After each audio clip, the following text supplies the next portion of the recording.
اعوذ باللہ من الشیطان الرجیم بسم اللہ الرحمن الرحیم۔ السلام علیکم ناظرین، امید ہے کہ آپ ایمان اور صحت کی بہترین حالت میں ہوں گے۔ اللہ تعالیٰ آپ کو اور آپ کے اہل خانہ کو اور ملک پاکستان کو خصوصی طور کے اوپر ہر طرح سے اپنے حفظ و امان میں رکھیں۔ پہلگام واقعے کے بعد سے ہونے والی پاکستان اور انڈیا کی کشیدہ صورتحال کے بارے میں آج بات کرنے کے لیے آپ کے سامنے حاضر ہے۔ جیسا کہ آپ جانتے ہیں کہ انڈیا نے جو ڈرامہ رچایا پہلگام کے مقام سے، تو اس کے جو اب کی صورتحال ڈیولپ ہو رہی ہے اسی کے بارے میں آپ کو بتاتے چلیں کہ اس ڈرامے کے بعد سب سے پہلا سوال اس بات کو سامنے آتا ہے کہ انڈیا نے کشمیر کے اندر یعنی مقبوضہ کشمیر کے اندر 7 لاکھ کے قریب جو ہے وہ فوج وہاں پہ مسلط کی ہوئی ہے۔ اس 7 لاکھ فوج کے ہوتے اگر کسی باہر کے ملک کی طرف سے یا پاکستان کی طرف سے جس کے اوپر یہ جھوٹا الزام لگایا جاتا ہے کہ ادھر سے در اندازی ہوئی ہے اور وہاں پہ جا کے یہ دہشت گردی کا واقعہ ہوا ہے، تو وہ 7 لاکھ فوج جو ہے وہ نااہل فوج ہے۔ کیا اس کے پاس اتنی صلاحیت موجود نہیں ہے کہ اگر پورے مقبوضہ کشمیر میں سے گزر کے لوگ جو ہیں وہاں پہ ایک وقوع کرنے کے لیے پہنچ جاتے ہیں تو وہ 7 لاکھ فوج پھر کس لیے بھارت نے رکھی ہوئی ہے؟ اس کا مطلب تو یہ ہے کہ وہ بزدل تو ہم جانتے ہیں کہ بھارتیہ فوج بھی ہے اور مودی بھی ہے، اور اس کے ساتھ ساتھ جو ہے یہ نااہل فوج رکھی ہوئی ہے۔ اور اس فوج کا مقصد کیا ہے اور اس کے مقاصد کے ساتھ ساتھ جس طرح سے بھارت اپنے ملک کے عوام کے ساتھ زیادتی پھر کر رہا ہے کہ ان 7 لاکھ فوج کے جو ہے مختلف قسم کے اخراجات جو ہوتے ہیں، ان کی تنخواہیں اور اس کے بعد ان کے کھانے پینے کا اور دوسری یہ اسلحہ وغیرہ کے لیے جو ان کے اوپر خطیر رقم خرچ کی جاتی ہے، اس خطیر رقم کو اگر وہ اپنی عوام کے اوپر خرچ کرے تو کیا وہ بہتر نہیں ہوگا؟ یہ تو بھارتی عوام کے لیے ایک بہت بڑا سوالیہ نشان ہے کہ میرا ان سے سوال ہے کہ اگر جب تک ہمارے اس چینل کو انڈیا میں بلاک نہیں کیا جاتا، اب تک ہمارا پیغام یہ پہنچتا ہے، تو آپ یہ بھارت کے جو مودی سرکار ہے اس سے یہ سوال کریں کہ اس کی کوالیفیکیشن کیا ہے مودی کی۔ اس کا مطلب ہے کہ اس نے ساری کی ساری بھارتی عوام کو جو ہے وہ فدو سمجھا ہوا ہے کہ وہ ایک جاہل آدمی آپ کے اوپر مسلط ہو چکا ہے، وہ اس کی کوالیفیکیشن کوئی نہیں ہے، اور صرف اتنا ہے کہ وہ جنگی جنون رکھتا ہے، اور اس کے بعد جو ہے وہ منافرت پھیلانے والا ہے، اور اس کے بعد قتل عام کرنے والا ہے۔ گجرات کا واقعہ اس کے ہوتے ہوئے وہاں پہ ہوا تھا، قتل عام کیا تھا مسلمانوں کا، بس یہی اس کے پلے پڑا ہے۔ تو یہ تو بہت ہی افسوس کی بات ہے بھارتیہ عوام کے لیے۔ اور اس کے ساتھ ساتھ میں بتاتا چلوں کہ بھارتی عوام بہتر انداز میں جانتی ہے کہ جب مودی نے اپنا الیکشن لڑا تو اس کے منشور کے اندر سب سے اہم چیز جو تھی وہ تھی بھارت کے ہر گھر میں اس نے لیٹرین مہیا کرنی تھی۔ کیا وہ اپنے منشور پہ پورا اترا؟ کیونکہ ہمیں اس چیز کا علم ہے، بحیثیت پاکستانی ہمیں اس چیز کا علم ہے کہ اس مودی کی اور اس کی سرکار کی جو سوچ ہے وہ یہاں تک ہی محدود ہے کہ وہ ایک لیٹرین ہی کنسٹرکٹ کروا سکتا ہے۔ دوسرے ملک کے اندر کسی بھی قسم کے وہ ترقیاتی کاموں میں اس کی نہ کوئی توجہ ہے اور نہ ہی وہ اس چیز کو سمجھتا ہے کہ ملکوں کی ترقی کن چیزوں کے ساتھ ہوتی ہے۔ ہاں، اگر دیکھا جائے تو انڈیا کو اگر رافیل طیارے پہ مان تھا تو وہ بھی پاکستانی فوج نے اپنی صلاحیتیں کے ساتھ جو ہے مکمل طور کے اوپر اسے زمین کی مٹی کو چاٹنے پہ مجبور کر دیا۔ آئیڈیالوجی کا پیروکار جو ہے یہ مودی، وہ قتل عام ہی کروا سکتا ہے۔ چلیے اب تھوڑا سا آگے بڑھتے ہیں اور جو موجودہ صورتحال کشیدہ صورتحال ہو چکی ہے، جیسا کہ 6 اور 7 کی درمیانی شب کے اوپر جو پاکستان کے اوپر اس نے اپنا اٹیک کرنے کی کوشش کی، جس میں وہ بڑی بزدلانہ کارروائی تھی، جس میں اس نے پبلک پلیس یعنی عوامی جگہ کے اوپر سویلین مقام کے اوپر اس نے اٹیک کیا، جبکہ ہر بارڈر کے اوپر جو ہے پاکستان کی فوج الحمدللہ باصلاحیت اور جرت مند غیرت مند فوج جو ہے وہ موجود ہے۔ اس کی آنکھوں میں آنکھیں ڈال کے لڑنے کی بجائے اس نے جو ہے ایک راہ فرار کا رستہ اختیار کیا، جس میں اس نے بہت ہی بزدلانہ کارروائی کی اور سویلین کو جو ہے اس کا ٹارگٹ کیا۔ اس کے برعکس جو ہے وہ جو مودی چاہتا تھا کہ پاکستان اس کا جواب دے، وہ جواب یہ چاہتا تھا، میں خصوصی طور کے اوپر بھارتی عوام کو بتانا چاہتا ہوں کہ اس نے آپ لوگوں کو بلی کا بکرا سمجھا ہوا ہے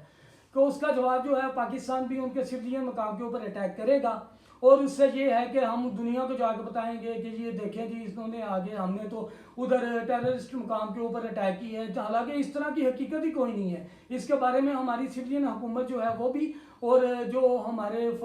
آرمی کے اسپوکس مین ISPR صاحب ہیں انہوں نے بھی آگے میڈیا کے اوپر مکمل طور کے اوپر اس کے اوپر وضاحت بیان کی اور واضح طور کے اوپر کہا کہ آپ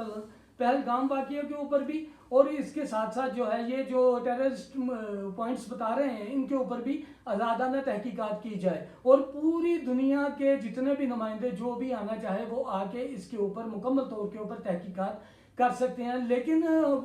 بھارتی حکومت مودی سرکار جو ہے وہ بالکل جھوٹ کا پلندہ ہے، اور ہر طرح سے ہزیمت ان کا مقدر بن چکی ہے، بزدلانہ کارروائی ان کا پیشہ ہے، اور اسی طرح سے جو ہے وہ بھارتی عوام جو ہے انہیں بدھو اور بلی کا بکرا سمجھا ہوا ہے انہوں نے، اور اسی کے اوپر وہ چل رہے ہیں ابھی بھی، اور بھارتی عوام جو ہے اسی تک جو ابھی تک محدود ہے۔ پہلگام واقعے کے بعد جو ہے جو انہوں نے سویلین مقام کے اوپر اٹیک کیا، وہ ایک تو بزدلانہ کارروائی کے ساتھ ساتھ جو ہے جب پاکستانی ایئر فورس کے جوان جو ہے فضا میں بلند ہوئے اور انہوں نے بہار کیا رافیل طیارے، جب رافیل طیارے بھارت کے پاس آج سے چند سال پہلے فرانس سے انہوں نے خریدے تھے تو بڑی دھوم مچائی انہوں نے جی کہ رافیل آ گیا، رافیل آ گیا، رافیل آ گیا، چونکہ انہیں پتہ تھا نہ ان کی بری فوج میں نہ بحری فوج میں اور نہ ہی ان کی فضائیہ میں یہ صلاحیت موجود ہے وہ پاکستان کے جو جوان ہے، جرت مند فوج ہے، اس کا مقابلہ کر سکتی ہے۔ اور اللہ تعالیٰ کے حکم سے وہی ہوا کہ جب انہوں نے پاکستانی فوج ایئر فورس کا سامنا کیا تو 3 ان کے رافیل طیارے جو ہے زمین کی دھول چاٹنے پہ مجبور ہوئے۔ اسی طرح سے 2 دوسرے جنگی جہاز جو ہیں ان کے جو پاکستان کو نشانہ بنانے کے لیے اڑے تھے، پرواز بری تھی، وہ بھی زمین کی دھول چاٹنے پہ مجبور ہوئے، یعنی کہ ان کے ٹوٹل 5 طیارے جو ہیں وہ بالکل مکمل طور کے اوپر تباہ کیا پاکستان کی فوج نے، ایئر فورس نے، اور ہزیمت اٹھانی پڑی انڈیا کو۔ اسی ہزیمت کے چکر میں جو ہے وہ ڈے بائی ڈے اور غلطیاں مزید کرتا جا رہا ہے۔ ان کی غلطیوں کا خمیازہ جو ہے مکمل طور کے اوپر بھارتی عوام بھگتے گی، جیسا کہ وہ ان کے یہ ٹیکسز کا پیسہ جو ہے وہ مکمل طور کے اوپر یہ اپنے جنگی جنون کے اوپر خرچ کر کے اور دیکھیں وہ جنگی جنون کے اوپر پیسہ بھی خرچ کر رہے ہیں، ہزیمت بھی ان کا مقدر بن رہی ہے۔ وہ ہزیمت اس طرح میں دیکھیں 5 طیارے جو اربوں ڈالرز کے جو تھے وہ جو ہے زمین بوس ہو گئے اور مکمل طور کے اوپر پاک فوج نے انہیں تباہ کر دیا، اور یہ ان کے لیے آپ بھارت کے لیے بہت بڑی بربادی ہے اور آپ کے لیے بہت بڑی ہزیمت ہے۔ اس ہزیمت کو برداشت کرنے کی اپنے اندر ابھی بھی جرت پیدا کریں اور سمجھداری کا مظاہرہ کریں، لیکن انشاءاللہ تعالی جو پاکستان کے اندر سویلین اٹیک کیے گئے ہیں ان کا جواب انشاءاللہ تعالی پاکستان آرمی نے بھی کہا ہے اور پاکستان کی سویلین حکومت نے بھی کہا ہے کہ اس کا جواب جو ہے پرزور طریقے سے جو بھارت کو جواب دیا جائے گا، اور اس کا وقت اور مقام جو ہے وہ پاکستان ڈیسائیڈ کرے گا کہ وہ کس جگہ کے اوپر ان کے اوپر اس کا جواب دیا جانا ہے۔ اسرائیل ساختہ ڈرون جو پاکستان کے اندر بھیجے جا رہے ہیں یہ ESM سوٹ ماؤنٹڈ جو ہے ڈرونز ہیں۔ ان ڈرونز کو پاکستان میں بھیجنے کا مقصد جو ہے انڈیا کا وہ ہے کہ پاکستان کی لوکیشن جو ہے اسے ٹرانسمٹ کرنا ہے، لیکن الحمدللہ ثم الحمدللہ پاکستان نے اسے مکمل طور کے اوپر انگیج کیا اور ان کی رینج میں ہے یہ چیزیں، لیکن کچھ ٹیکنیکل وجوہات یا سیکرٹ پالیسیز کی وجہ سے جو ہے انہیں پاکستان کے اندر گراؤنڈ میں دیا جا رہا ہے، اور جن مقامات کے اوپر وہ مناسب سمجھتے ہیں کہ ان کو بالکل جو ہے وہ تباہ کر دیا جائے ان مقامات کے اوپر انہیں جو ہے وہاں پہ اسے نشانہ بنا کے اسے تباہ کر دیا جاتا ہے۔ یہ تھی آج تک کی صورتحال، تو لمحہ بلمحہ جیسے آگے صورتحال بڑھے گی تو انشاءاللہ تعالیٰ آپ کو جو ممکنہ طور کے اوپر ہمارے پاس آگاہی ہوگی وہ آپ کو فراہم کرتے رہیں گے۔ اس کے لیے ضروری ہے کہ پاکستانی عوام کے لیے بھی تھوڑا سا پیغام ہے کہ مکمل طور کے اوپر جو ہے جو انتشاری اور فسادی ٹولہ ہے اس کا مکمل ساتھ آپ نے بالکل نہیں دینا ہے، اور پاکستان ISPR کی طرف سے اور سویلین حکومت کی طرف سے جو ان کے سپوکس مین ہیں عطا اللہ طارق صاحب، ان کی طرف سے جو بھی ملک پاکستان یا موجودہ صورتحال کے بارے میں آگاہی فراہم کی جائے گی وہی ختمی طور پہ ہمارے لیے ہے کہ وہی چیزیں جو ہے بالکل منعین ہوں گی۔ تو اس طرح سے ضروری ہے کہ ہم بالکل کسی انتشار کا حصہ نہ بنیں، اور مکمل طور کے اوپر ہم اپنے دشمن کو بتانا چاہ رہے ہیں کہ پاکستان کی 25 کروڑ عوام جو ہے اپنی جن جان کے ساتھ مکمل طور کے اوپر پاک فوج کے ساتھ کھڑی ہے۔ پاک فوج زندہ باد، پاکستان پائندہ باد.